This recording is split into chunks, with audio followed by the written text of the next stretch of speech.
Good morning. It's a little bit brighter today. We can actually see what we're doing and talking about.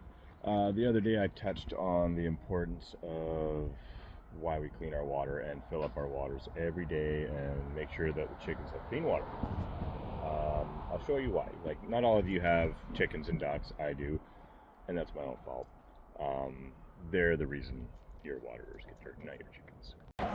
So if you see, I filled this up this morning at around 7 o'clock.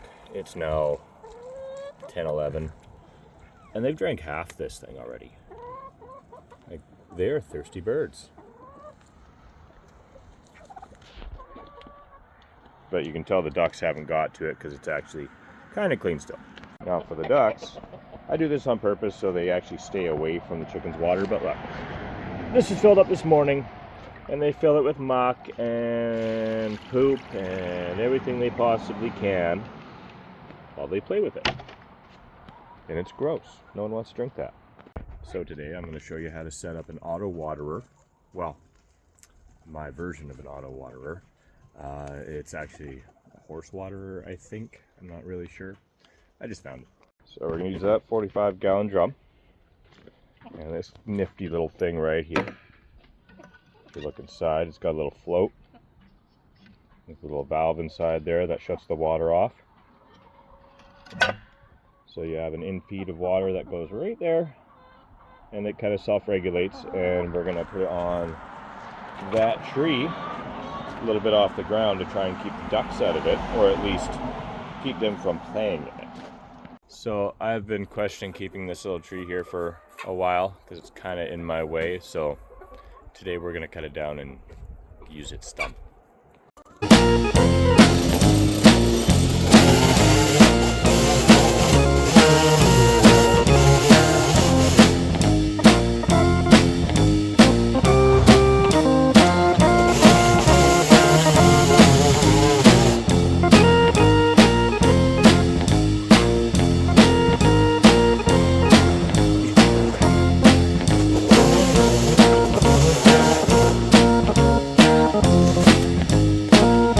Myself nor the chickens were harmed in any of this. So now we clear the tree. Alright, now we have to get rid of this mess so I can get out of the coop.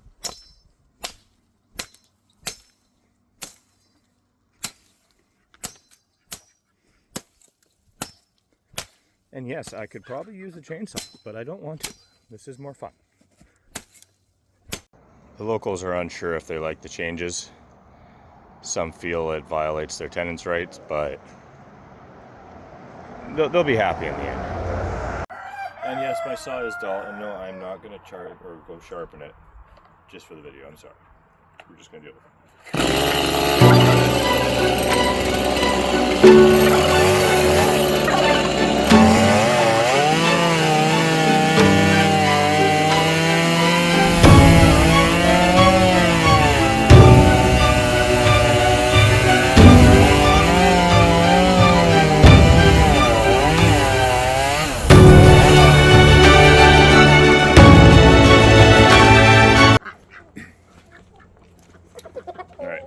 And the reason I'm putting this up off the ground is we do have rats out here, and anything you put on the ground, they will burrow under and try and make a home.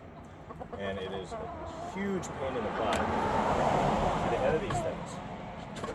So hopefully by getting the barrel off the ground, I can avoid our little friends showing up and having a place to crash.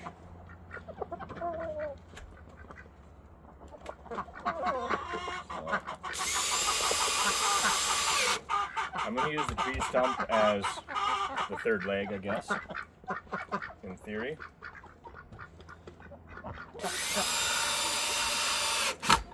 And then we'll be mounting the water bin right there. A lot going on in there today, ladies.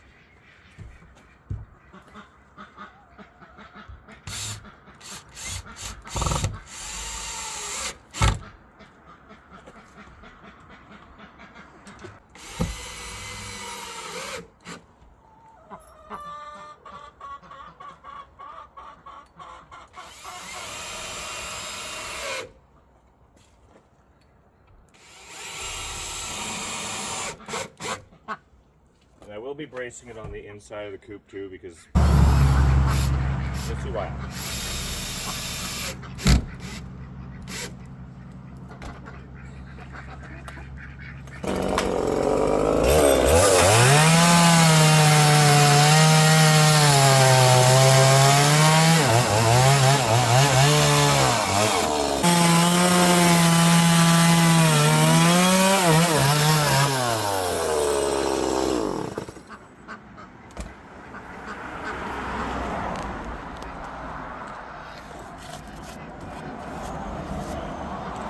Alright, so I put a couple more braces in, just because sake.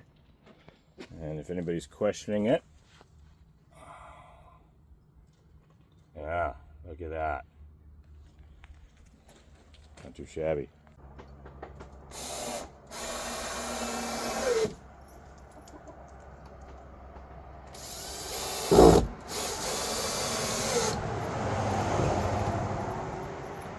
There's a right and a wrong way to everything.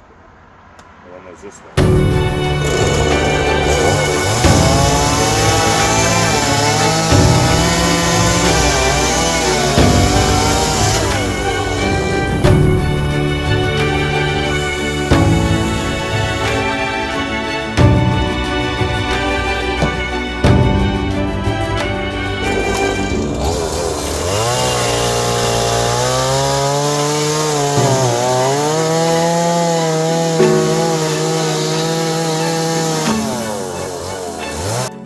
That's a couple extremely important details.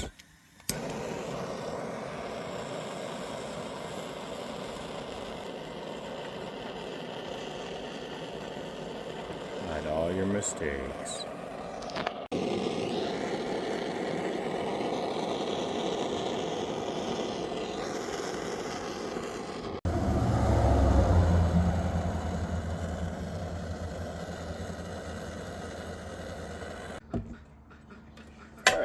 Now we are going to attach the water room, or we are going to try to attach the water room. Don't get too excited.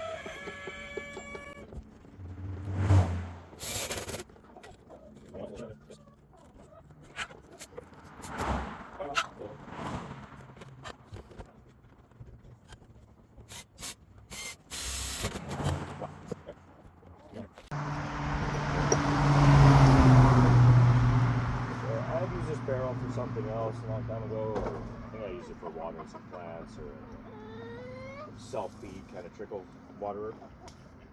Now it's going to turn into chicken water.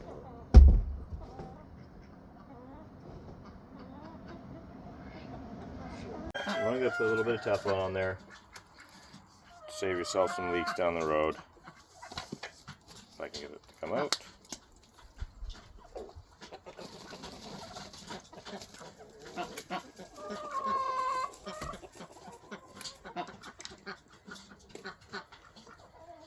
Put this fitting on.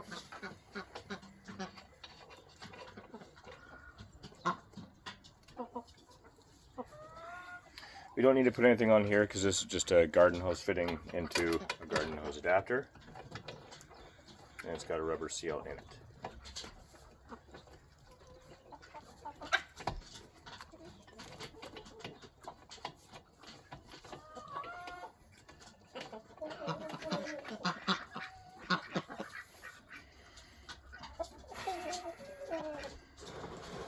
Turn that, and we hook it up there.